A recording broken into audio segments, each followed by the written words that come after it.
పరిత్రాణాయ సాధూనాం వినాశాయ చ దుష్కృతాం ధర్మ సంస్థాపనార్థాయ సంభవామి యుగే యుగే అన్నాడుగా కృష్ణ పరమాత్మ. ఆనాడు ఆయన మొత్తం రాక్షస ముక్కలన్నిటినీ చీల్చి చెండాడాడు. చెండాడిన తర్వాత కలికి వరం ఇవ్వబడ్డది. కలికి ఇచ్చినటువంటి వరము ఇక కలియుగ ఆరంభము అంటే కృష్ణ పరమాత్మ యొక్క అవతారం సాలించటమే కలి భూమి మీదకి రావడానికి అవసరమైనటువంటి కాలం. కలి వచ్చాడు.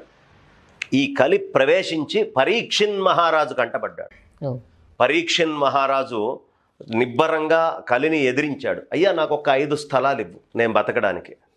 వేశ్యా గృహాల్లోకి అయితేనేంటి, అలా తిరిగేటటువంటి స్త్రీల దగ్గర అయితేనేంటి, మద్యమునందు కానీ లేకపోతే బంగారము పట్ల కానీ ఇలా మోజు కలిగేటటువంటి పదార్థాల్లో నన్ను ఉంచు ఆ ప్రదేశాల్లో.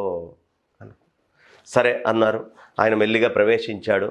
కలి ఆరంభం అవటమే పరీక్షిన్